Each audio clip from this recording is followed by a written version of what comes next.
vamos a seguir haciendo un par de ejercicios. Los que estuvimos haciendo eran bastante simples, era ni siquiera plantearla acá, o sea, era expresarla acá a partir de la fórmula que relaciona KC con KP, calcular ya sea una y otra, o sea que básicamente fueron despejar. Pero bueno, vamos a empezar a complejizarla un poquito y vamos a hacer el ejercicio número 6 de la guía, página 99. El ejercicio 6 nos dice, un matraz se carga con 1,5 atmósferas de tetróxido de nitrógeno gaseoso y una atmósfera de dióxido de nitrógeno gaseoso también a 25 grados. La reacción de equilibrio está dada por la ecuación y nos pone la ecuación que ya está balanceada, o sea que eso hay que siempre controlarlo de que esté balanceada y que efectivamente sea una reacción de tipo reversible para que exista un equilibrio. Cumple con las dos, ya está balanceada y nos damos cuenta que es una reacción reversible por la doble flecha, recuerden. Dice, una vez que se alcanza el equilibrio, la presión parcial de dióxido de nitrógeno es de 0,512 atmósferas. Y nos pregunta, ¿cuál es la presión parcial del tetróxido de nitrógeno? Por supuesto, en el momento del equilibrio. El punto B nos pide calcular el valor de Kp de la reacción y el punto C nos pregunta si se dispone de suficiente información para calcular el valor de Kc de la reacción. JSR es justifique su respuesta. Entonces, este tipo de ejercicio tiene la complejidad de que los datos que nos está dando son al inicio de la reacción. O sea, tenemos la reacción de descomposición del tetróxido de nitrógeno, que lo que nos está diciendo es que un mol de tetróxido de nitrógeno se descompone a 2 moles de dióxido de nitrógeno. Lo leemos. Un mol se descompone para obtener 2. Y básicamente las presiones parciales que nos están dando son al inicio de la reacción. O sea, tomamos reactivo y tomamos el producto. Recuerden que vamos a llamar todo lo que está a la izquierda de la flecha reactivo y todo lo que está a la derecha de la flecha producto. Entonces, nos dan las cantidades de tanto reactivo como producto al inicio de la reacción. Tenemos 1,5 atmósferas de tetróxido de nitrógeno y de dióxido de nitrógeno 1 atmósfera. Se coloca eso en el reactor, se pone la tapa y se deja reaccionar. Esas cantidades no son en el momento del equilibrio. ¿Qué sucede? Transcurre la reacción y después llega el equilibrio. Entonces, ¿qué vamos a plantear? ¿Cuánto se consume o se genera para llegar al momento del equilibrio? ¿Qué vamos a hacer? Y está estipulado ponerlo que lo que está a la izquierda, o sea, lo que es reactivo, le vamos a poner un menos. Vamos a asumir que se consume. Entonces, todo lo que se consuma lo ponemos como menos. Y se genera X moles del producto. Lo que vamos a tener que tener en cuenta es el coeficiente estequiométrico. ¿Por qué? Porque la reacción nos dice que por cada mol que se consume se generan 2 moles. Directamente lo estoy leyendo en la reacción por los coeficientes estequiométricos. Entonces, por cada X que se consuma, se van a generar 2X.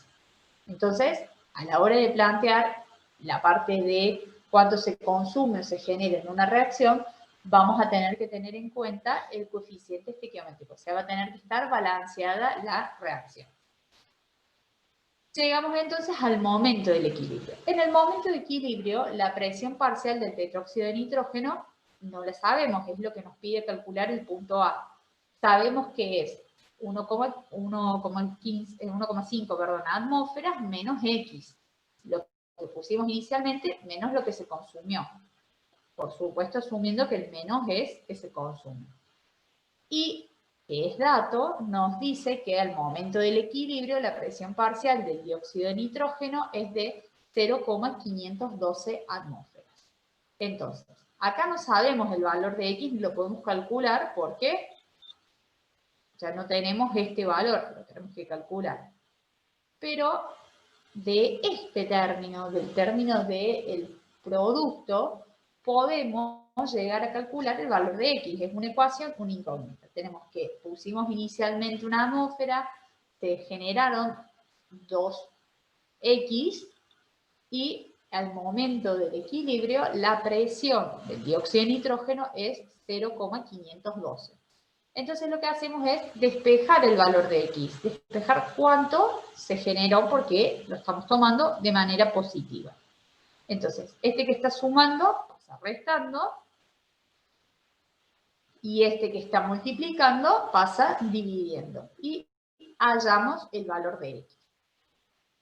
¿Qué vamos a tener en cuenta ahora? El signo. No vamos a tomar el valor absoluto como tomamos en algunos otros casos. En este caso, el signo lo vamos a tener en cuenta y nos va a permitir corregir si es que se genera o que se consume.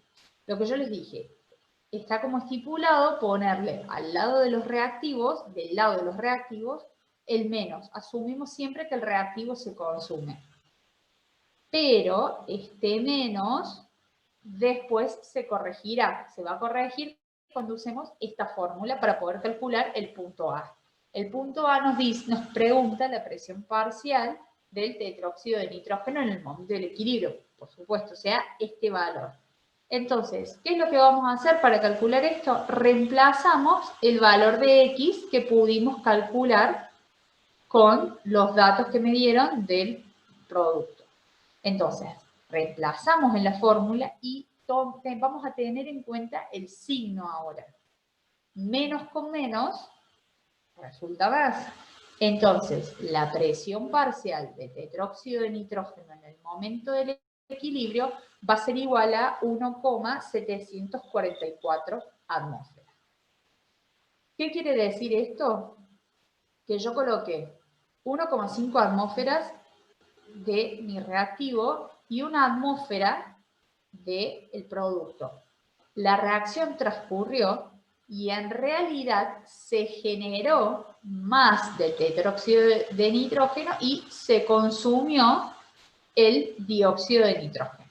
O sea que la reacción transcurrió mayoritariamente desde la derecha hacia la izquierda. Recuerden que lo vamos a decir mal, pero para que se entienda más, desde los productos hacia los reactivos, o sea, de derecha a izquierda. ¿Se entiende? ¿Se entiende el por qué el menos y el valor de la presión parcial? Perfecto.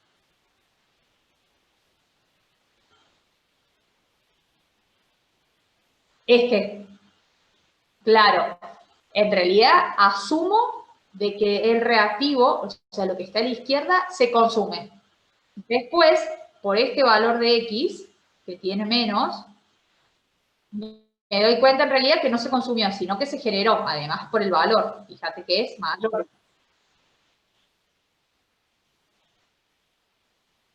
Exactamente, hasta que no se demuestre lo contrario, todo lo que está a la izquierda, o sea, lo que leemos de izquierda a derecha como reactivo, asumimos que se consume. ¿Cómo lo vamos a corregir después? Con este signo. Si Bien. nos da negativo, entonces que se produjo, donde no se consumió, sino que se produjo. ¿Cómo? De nuevo que se cortó. Si nos da negativo, no es que se consumió, sino que se produjo. En este ¿No? caso, sí, en este caso sí. Perfecto. Bien. Perfecto, entonces vamos ahora a la parte B. Nos pide calcular el valor de la Kp de la reacción. O sea, recuerde que la Kp es en términos de presiones parciales de las especies gaseosas que haya en el equilibrio. Como la planteamos, igual que Kc, solo que con presión parcial. O sea, una relación adimensional de la presión parcial del producto elevado a su coeficiente estequiométrico sobre la presión parcial del reactivo elevado a su coeficiente estequiométrico, que en este caso es 1. Los datos los tenemos. Uno es dato porque nos dice que una vez que se alcanza el equilibrio, la presión parcial del dióxido de nitrógeno es 0,512. O sea, este dato lo tenemos. Y el dato del tetróxido de nitrógeno lo acabamos de calcular en el momento del equilibrio. Entonces, básicamente lo que hacemos es reemplazar para calcular el valor de Kp. ¿Cuánto les da Kp?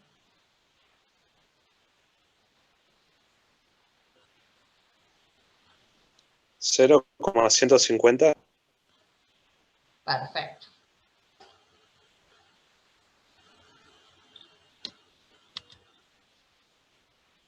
Cero, sí, yo le puse 0,15, por supuesto que tantas comas como quieran, no hay ningún problema.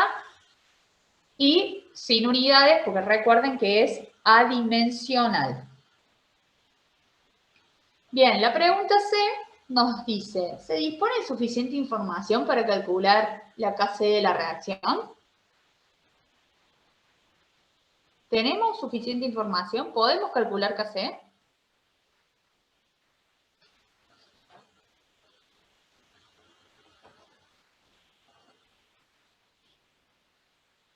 ¿Faltan las concentraciones? Sí, faltarían las concentraciones para plantearla como la relación adimensional de las concentraciones. Perfecto. Y no tengo datos suficientes como para sacar las concentraciones. ¿Pero no lo puedo sacar de otra forma? Sí, profe. ¿Cómo? Con la Con la temperatura, relación entre Kc y Kp. la fórmula. Por la fórmula esa. Con esa fórmula, exactamente. Con esa fórmula, con la fórmula de Kp, exactamente. Con la fórmula que relaciona Kp con Kc. ¿Por qué? Kp lo acabamos de calcular. Kc es lo que me pide. R lo sabemos porque es la constante de los gases. La temperatura es dato porque nos dice que se carga a 25 grados. Y el delta N lo podemos calcular. Recuerden que es temperatura absoluta, o sea, en kelvins. Delta N, acuérdense que eran los moles de producto gaseoso menos los moles de reactivo gaseoso. O sea, tengo 2 moles de producto gaseoso menos 1 mol de reactivo gaseoso. Entonces, delta N es igual a 1. Despejamos todo este término que está multiplicando, pasa dividiendo y podemos calcular Kc. ¿Cuánto les da?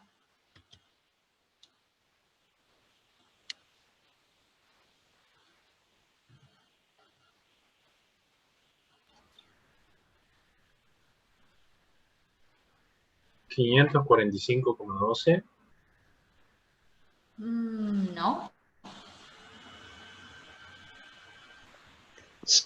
6,138 por 10 a la menos 3. Ay, me gustó más. Ah, hice un paso de más, profe. Ahí está, ya me di cuenta del error.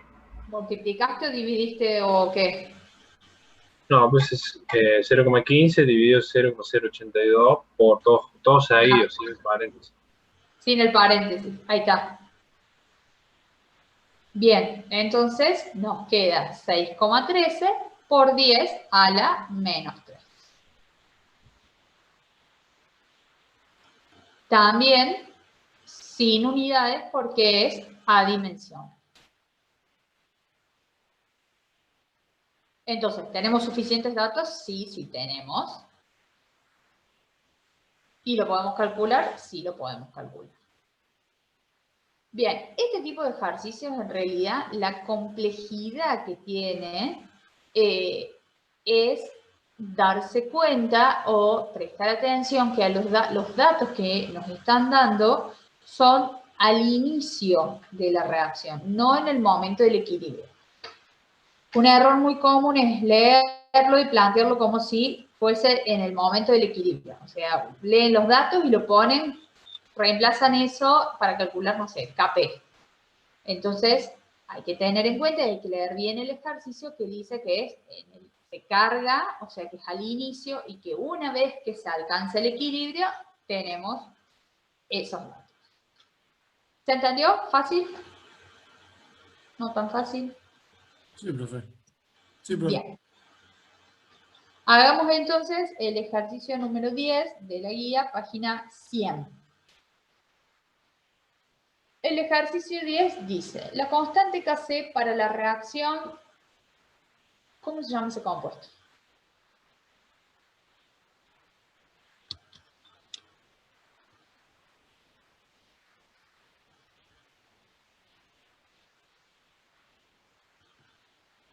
Tengo tiempo, tranquilos.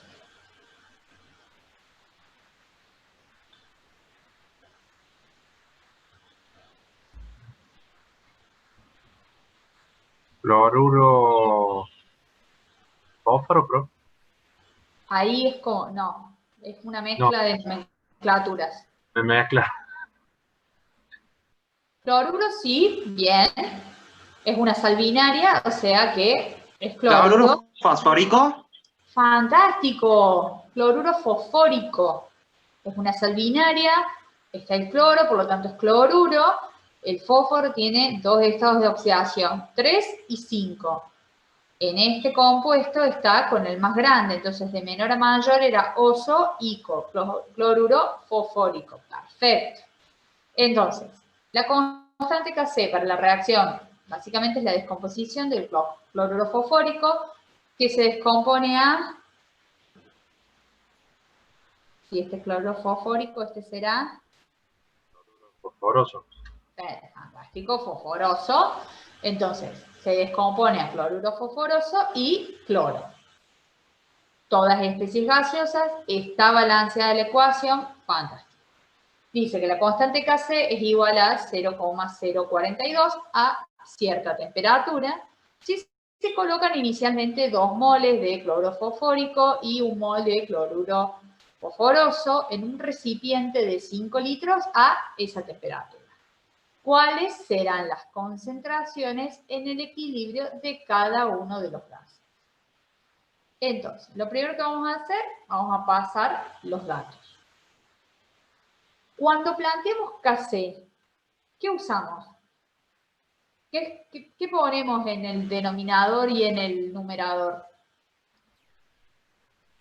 En el numerador los productos y en el denominador los reactivos.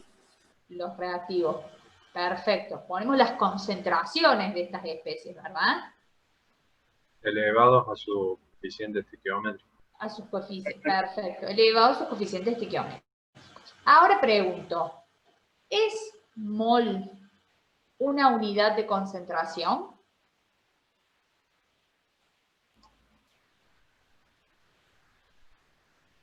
No, profe. No, no es una unidad de concentración. Claramente no lo es. No, no es. Reformulo la pregunta para que sea como más fácil. ¿Es molaridad una unidad de concentración? Ese sí. Es así, perfecto. Los datos que nos está dando el ejercicio son moles con volumen. Perfecto, Pedro, exactamente. Me está dando el dato del volumen. Entonces, Kc, para poder plantear Kc, yo lo que tengo que plantear son las concentraciones, o sea, los moles que tengo por litro. Entonces, básicamente lo que me está dando son los moles que estoy poniendo inicialmente en el recipiente, que como es un gas, lo completa, lo llena completamente, lo ocupa todo, por lo tanto lo tomamos como el volumen total. Entonces, lo que hay que hacer previamente en este ejercicio es darse cuenta que mol no es una unidad de concentración, pero tengo los litros para poder sacar la concentración en molaridad. Entonces, sacamos la concentración del cloruro fosfórico, me dio 0,4 molar, y la del cloruro fosforoso 1 sobre 5, perdón, 0,2 molar. Entonces, ahora sí, planteamos paso a paso del equilibrio. Entonces, al inicio tenemos de cloruro fosfórico 0,4 molar. Ahora sí, porque lo que vamos a analizar es cómo varía la concentración. De cloruro fosforoso tenemos 0,2 y de cloro gaseoso no tenemos nada. No dice que se colocaron nada de moles. Entonces es 0. Transcurre la reacción. Dijimos que lo que está a la izquierda, asumimos que se consume, le ponemos un menos. Lo que está a la derecha, asumimos que se genera, le ponemos un más. Entonces, del cloruro fosfórico se consume 1, del cloruro fosforoso se genera 1 y del cloro gaseoso también se genera 1. Inicialmente no tengo, pero algo se tiene que generar. Transcurre la reacción. Ahora no tengo ningún dato como el ejercicio anterior en el momento del equilibrio. Entonces, la concentración en el equilibrio va a ser lo que puse inicialmente menos lo que se consumió, 0,4 menos X. Voy a tener el cloruro fosforoso, 0,2, lo que puse inicialmente, más X, más lo que se generó. Y de cloro voy a tener X, lo que se generó. Entonces, ahora sí, tenemos la expresión de Kc, lo que me dijeron, las concentraciones de productos elevado a su coeficiente estequiométrico, la relación y el reactivo elevado a su coeficiente estequiométrico. El valor de Kc lo tengo, dato. Las concentraciones en el momento del equilibrio no las tengo como valor, pero las tengo como expresiones.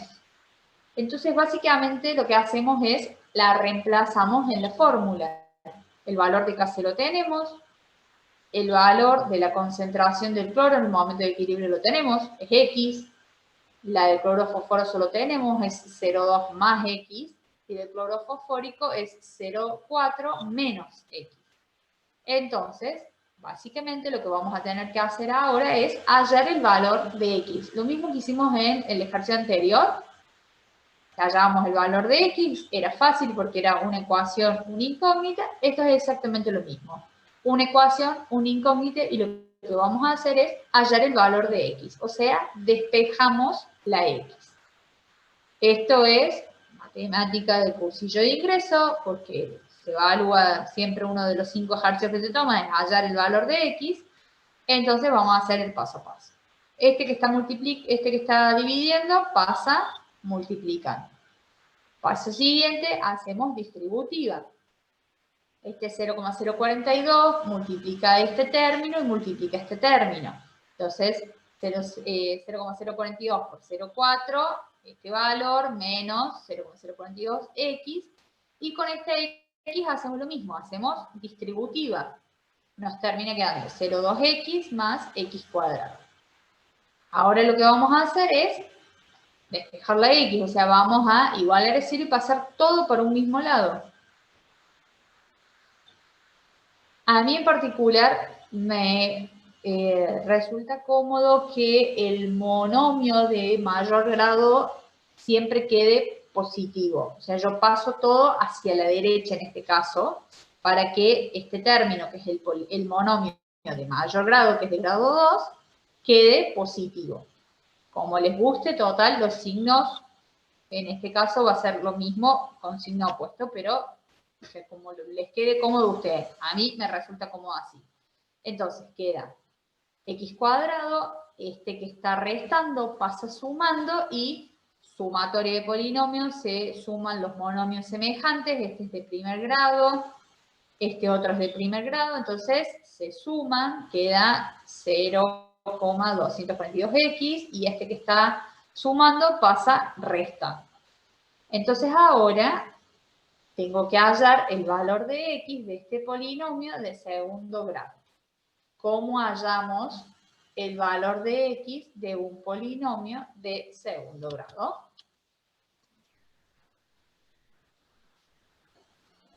Vamos a tener dos resultados, profe. Vamos a tener dos resultados. ¿Cómo sacamos esos resultados? Bhaskara. Bhaskara, muy bien. Se abrieron como 53 micrófonos y los 53 dijeron al mismo tiempo Bhaskara. Exactamente, con el queridísimo Bhaskara.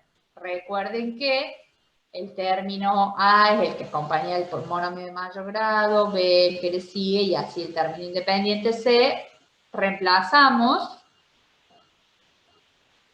en la fórmula y vamos a tener dos resultados posibles. Vamos a tener tantos resultados como grado tenga ese polinomio. Si alguno tiene la calculadora picante que... 0,05 y menos 0,29. Bien, siempre envidié esa calculadora, quiero decirlo. Hay una calculadora que es muy linda, que uno pone directamente el término A, B y C y lo resuelve. Y tenemos esos valores. ¿Vio alguien más eso? Sí, me dio eso. Perfecto. Bien. Ahora tenemos dos resultados posibles. Antes no había problema porque si me daba menos, se corregía después con el signo, o si me daba más, fantástico. ¿Cómo sabemos ahora cuál de los dos resultados es posible? ¿Por qué? Porque no son los dos resultados posibles. Hay uno que sí y otro que no. Para esta parte, lo que vamos a tener que hacer es usar un poco el sentido común y la lógica. ¿Por qué? Tomemos, por ejemplo, el primer valor, menos 0,29. Lo reemplazamos en el cloruro fosfórico, ¿sí? En el momento del equilibrio. Hacemos la resta, punto 4, más, porque menos con menos más, nos queda 0,69. ¿Podría ser? Sí, podría ser que puse esto, lo que pasó en el ejemplo anterior, y que en realidad este menos no era menos, sino que era más, o sea, no se consume, sino que se genera, y terminó en el momento del equilibrio habiendo más concentración de la que yo puse. ¿Podría ser? Sí, sí podría ser, que es lo que pasó en el caso anterior. Listo. No podemos solamente analizar una de las especies que hay en el equilibrio, sino que lo tenemos que hacer con todas las especies a el análisis de este valor. Entonces vamos a la que sigue. Tomemos el cloruro fosforoso. Tenemos 0,2 y X es menos 0,29. Ese resultado sería la concentración en el equilibrio del cloruro fosforoso. Nos queda menos 0,09. ¿Puede haber concentración negativa?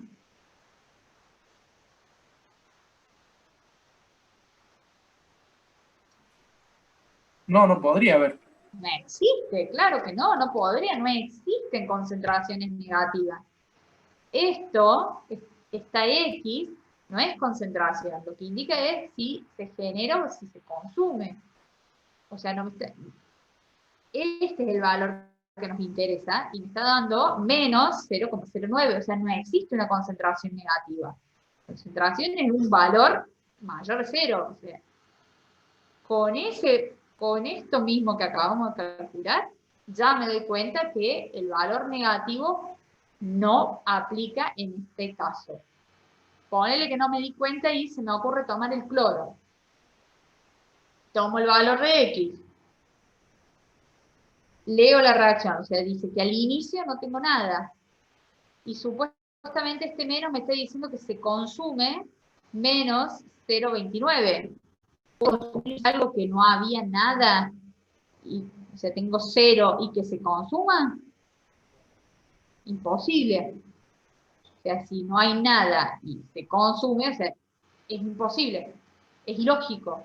Entonces, ya con ese análisis me doy cuenta de que el valor de X negativo para este caso puntual no aplica y el valor lógico y correcto a utilizar es el positivo. ¿Se entiende el análisis que hay que hacer? ¿Podríamos usar el negativo? Sí, por ejemplo, el caso anterior, por eso es que lo puse. ¿Porque se puede usar? Sí, claro que se puede. Pero el resultado en el momento del equilibrio tiene que tener lógica, que fue lo que pasó en el caso anterior. ¿Quedaron valores lógicos? Sí. Si yo uso el negativo ahora, las concentraciones de productos me quedan concentraciones negativas, que no existen. O sea, no se puede consumir algo que no había. Si acá había 0, no se puede consumir. Se tiene que sí o sí generar. Entonces, resulta lógico de que este valor no se puede usar. Profe, una ¿Sí o no? pregunta. Sí, Entonces, ¿pero se reemplaza solamente en una de las X o en las dos ahí del 0,2? en las 3. O sea, sí o sí para comprobar luego en las 3. Claro. Porque ponele, ¿no? Se te ocurre probarlo solo en el producto. Lo probamos en el producto y queda lógico. O sea, resulta lógico, que es lo que yo te decía. O sea, 0,4 más menos con menos queda más, nos queda 0,69.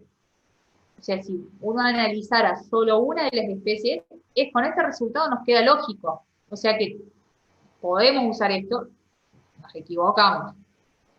Entonces, usando solo el primero, por ejemplo, diríamos, sí se puede. No, no se puede. ¿Por qué? Porque lo probamos en el que sigue. Si lo probamos en el siguiente, ya ahí nos dimos cuenta que hay una concentración que nos da negativa. Lo probamos en el de cloro y nos damos rápido más cuenta, si quieren, porque hay nada y que se consume imposible. O sea, sí o sí, X tiene que ser positivo, se tiene que generar. Claro, gracias. Bien. Entonces, ahora sí podemos calcular cuáles serán las concentraciones en el equilibrio de cada uno de los gases. Tenemos acá el momento del equilibrio y el valor de X que resulta lógico para este caso puntual. Entonces, vamos al cloruro fosfórico y lo que tenemos que hacer es hallar ese valor, el valor de la concentración en ese momento. Entonces, reemplazamos 0,4 menos 0,056, recuerden que es el valor positivo, la concentración en el momento del equilibrio resulta 0,34 molar. Para el caso del cloruro fosforoso, 0,2 más 0,056, la concentración en el momento del equilibrio es 0,256 molar. Y para el cloro gaseoso, en el momento del equilibrio, la concentración es igual a 0,056 molar. ¿Se entendió? ¿Fácil? ¿No tan fácil?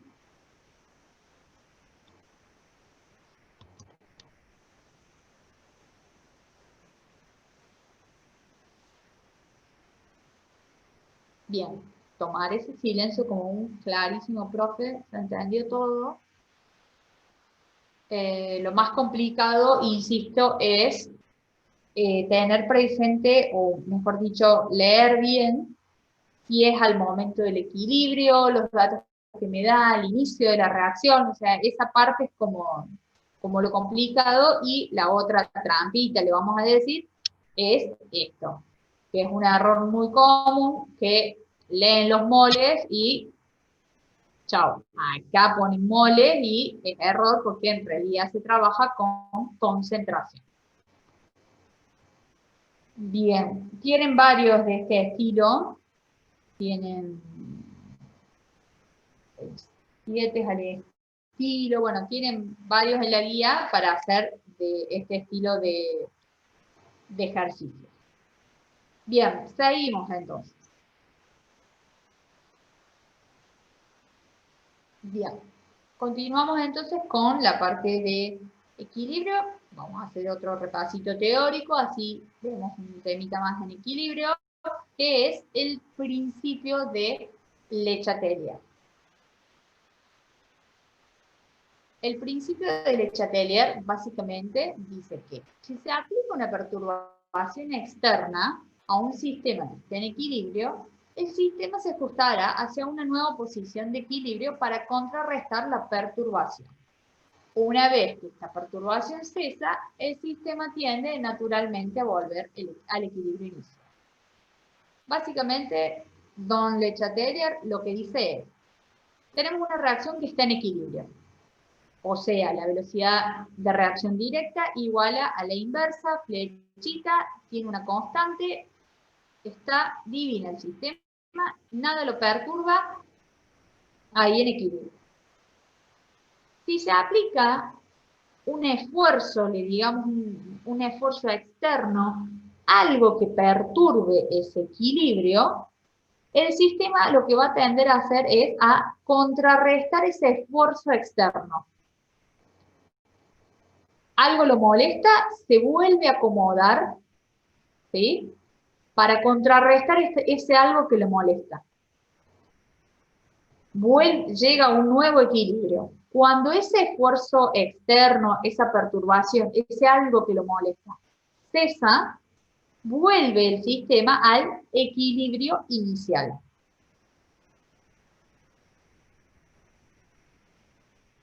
¿Cuáles son esos factores que afectan al equilibrio?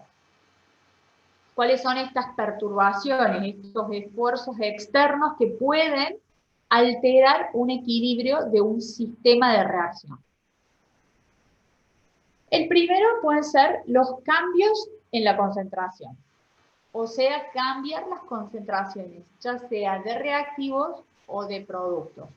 Acuérdense que, a pesar de que a esto lo llamemos producto, también, dependiendo de las condiciones de reacción, es reactivo.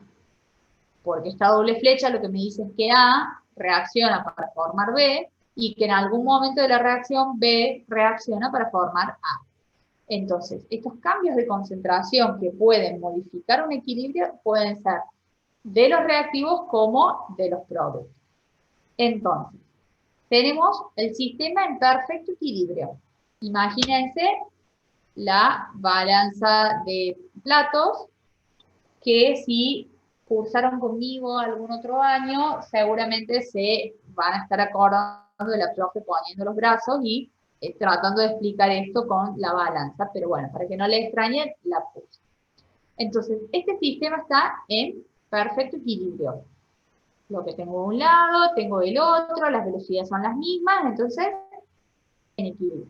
Supongamos que agregamos A, modificamos la concentración y empezamos a agregar A. O sea, aumento la concentración de A. Al sistema, mejor dicho, le va a pasar esto. Voy a tener mucho A y poco B, porque voy a ir aumentando esto. Entonces, se rompe ese equilibrio, se desbalancea. Entonces, ¿qué va a tender a hacer el sistema? Contrarrestar este esfuerzo. ¿Cómo lo va a contrarrestar? Aumentando la concentración de B. O sea, hay algo que hace que aumente A, alguien que agrega A, entonces el sistema va a tender a aumentar la concentración de B para volver al equilibrio. El valor de K no se modifica. Nunca. Lo que hace es el sistema modifica las concentraciones para mantener el valor de K constante. El valor de K es el mismo para esa reacción en esa temperatura. Entonces, si se modifica el valor, significa que se está modificando o el numerador o el denominador. Entonces, si estoy, en este caso, aumentando el denominador, sí o sí voy a tener que aumentar el numerador para mantener el valor de K constante. Entonces, el valor de K no se modifica. Se modifica el sistema. ¿Cómo? Generando más cantidad de B. ¿Por qué? Porque se está agregando mayor cantidad de A. Bien. Otra perturbación, otro factor que modifica el equilibrio son los cambios de volumen o de presión. Uno va de la mano del otro.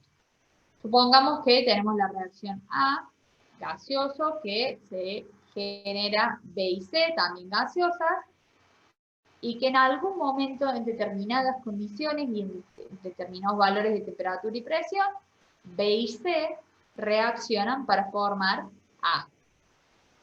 ¿Puede pasar esto? Sí, puede pasar porque es una reacción de tipo reversible. Entonces, A genera B y C, y en algún momento C y B reaccionan para formar A. Entonces, si la presión aumenta, ¿qué pasa con el volumen?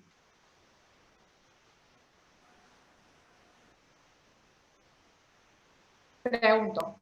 Disminuye. Disminuye, exactamente. Imagínense, como digo siempre, la jeringa, le tapan en una punta y mueven el émbolo, le aumenta la presión, el volumen disminuye. Entonces, si se aumenta la presión, el volumen disminuye, el sistema va a desplazarse hacia donde menos moles gaseosos haya. Si se fijan, en esta reacción, tengo del lado de los productos B y C moles gaseosos. O sea, supongamos que tanto A, B y C es igual a 1. De este lado tengo 2 moles gaseosos y de este lado tengo 1 mol gaseoso. Entonces, si aumentamos la presión,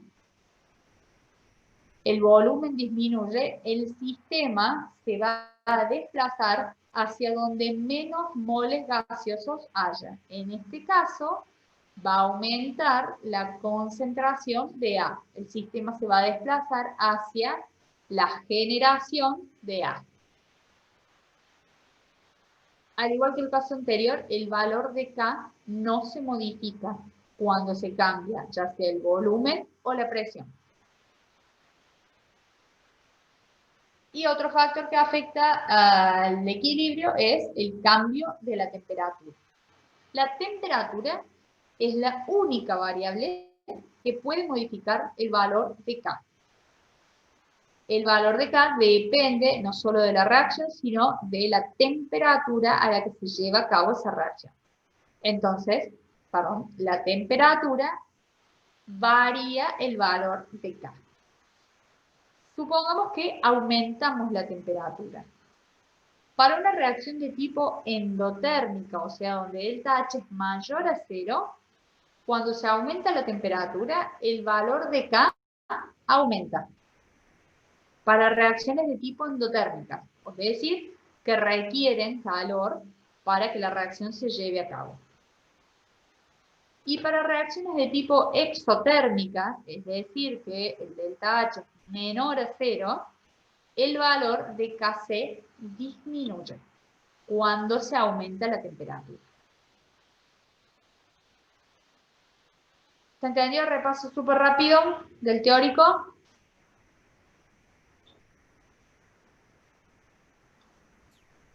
A pleno, profe. A pleno. Fantástico. Clarísimo. Esto ya lo vieron en el teórico mucho más detallado, esto es lo mínimo y necesario para hacer los ejercicios.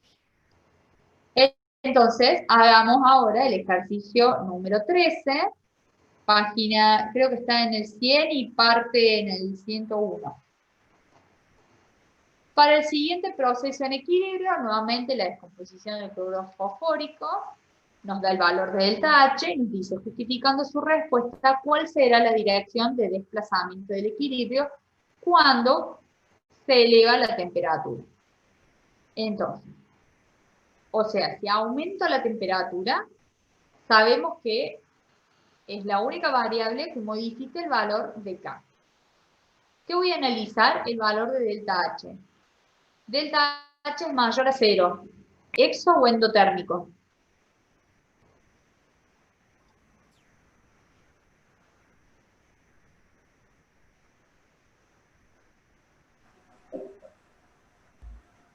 Endotérmico. Endotérmico. Perfecto. Como el valor de delta H es mayor a 0, este proceso es endotérmico. Entonces, si se eleva la temperatura, el valor de Kc aumenta. Hasta ahí venimos bien. Entonces, lo que vamos a hacer es lo analicemos matemáticamente para que se entienda más. O sea, el valor de Kc aumenta cuando se eleva la temperatura porque es un proceso endotérmico. Entonces, Kc aumenta. ¿Hacia dónde les parece que se puede desplazar el equilibrio? Para que esto aumente matemáticamente,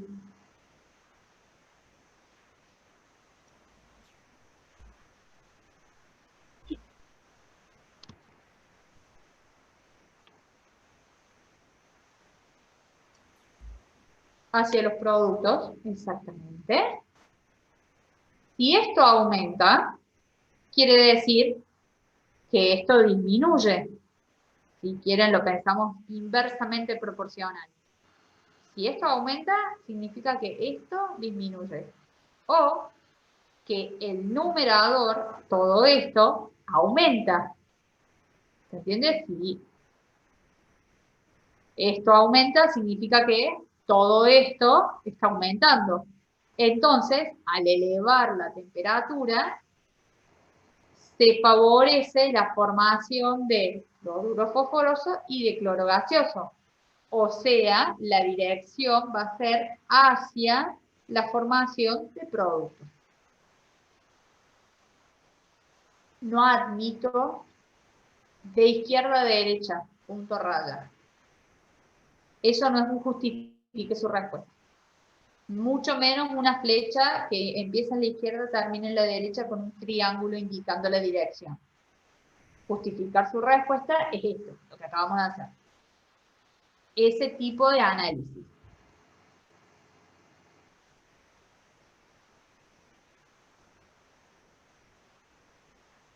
Bien, el punto B nos dice hacia dónde se desplaza el equilibrio cuando se agrega cloro gaseoso a la mezcla en equilibrio.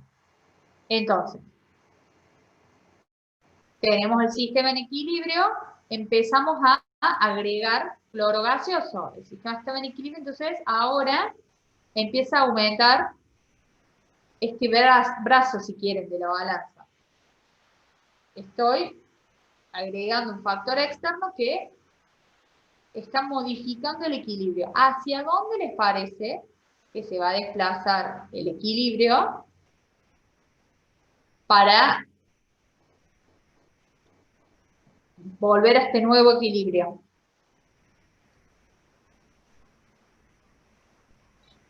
Hacia los reactivos ahora. Hacia los reactivos, hacia la izquierda. Recuerden que no ponemos hacia la izquierda, punto raro. Bueno, al aumentar la concentración de cloro, el sistema desplazará el equilibrio hacia la formación de cloruro fosfórico para volver al equilibrio. Está bien decir, está conceptualmente mal, pero es lo que se usa decir, hacia la formación de reactivos. En realidad, ahora son estos los reactivos y este el producto, pero como normalmente leemos de izquierda a derecha, siempre en general llamamos esto reactivos. O sea que está mal, pero no está tan mal decir hacia los reactivos. Es lo que comúnmente se usa. Eso les aclaraba la otra vez.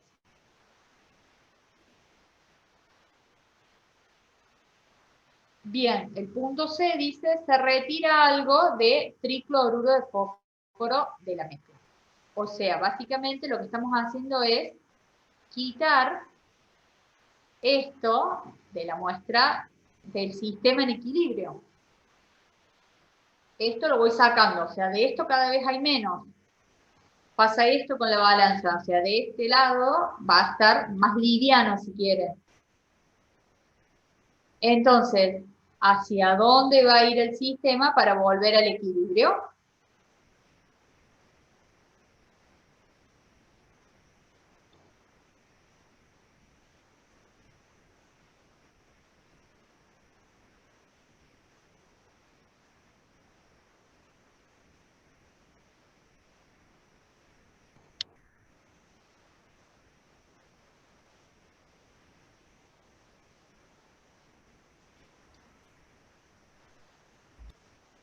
Ahí está, no estaba leyendo, Pedro.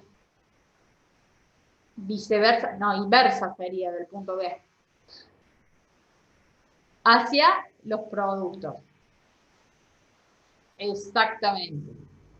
O sea, el sistema va a tender a favorecer la formación de los productos para volver al equilibrio.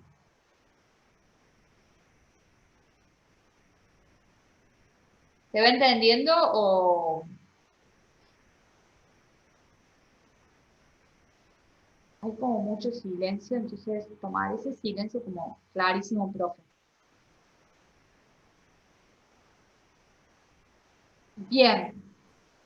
Veamos entonces. Gracias, Ana. Bien, veamos entonces el punto D. Si se incrementa la presión sobre la mezcla. Entonces, tenemos la muestra, tenemos la reacción que está en equilibrio que ocupa un volumen. Aumentamos la presión. Si aumenta la presión, el volumen disminuye. Perfecto. El volumen disminuye. Entonces, el equilibrio, o mejor dicho, el sistema para volver al equilibrio va a desplazarlo hacia donde menos moles gaseosos haya. ¿Hacia dónde va a ir en este caso? Hacia los reactivos. Hacia los reactivos, hacia la formación, perfecto, de cloruro fosfórico.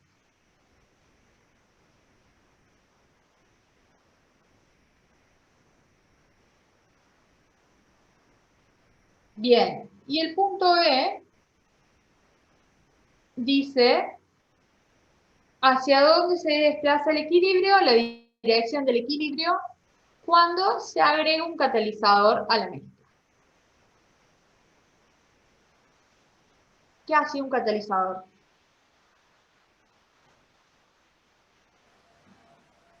Aceleraba o disminuía la velocidad de la reacción. Perfecto, si era catalizador positivo, aumenta la velocidad de reacción, disminuye la energía de activación. Si un catalizador negativo hace lo opuesto, o sea, aumenta la energía de activación. Perfecto. Siempre igual vamos a trabajar con catalizadores de tipo positivo, o sea, que aumenta la velocidad de reacción. Exactamente, disminuye la energía de activación. Entonces, ¿qué les parece que va a pasar con el equilibrio? ¿Hacia dónde se va a desplazar? ¿Se va a desplazar? ¿No se va a desplazar?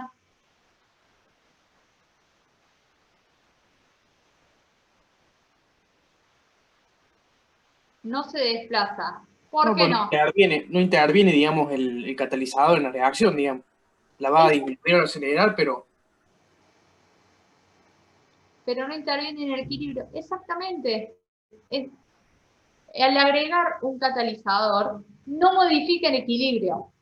El catalizador lo que hace que se llegue más rápido al equilibrio. ¿Por qué? Porque aumenta la velocidad de reacción. Pero el equilibrio no lo modifica. O sea, se llega más rápido al equilibrio, pero el punto final del equilibrio es el mismo. Entonces, agregar un catalizador a la mezcla no modifica el equilibrio. Exactamente.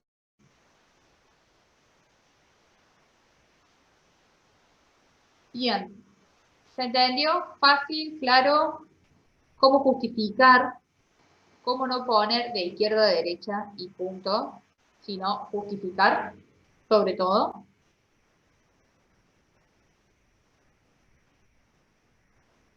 Sí, profe. Bien. Fantástico. Entonces, recuerden que está habilitado el espacio para consultar cualquiera de los ejercicios. Con esto que vimos, pueden hacer hasta el ejercicio 14 al menos.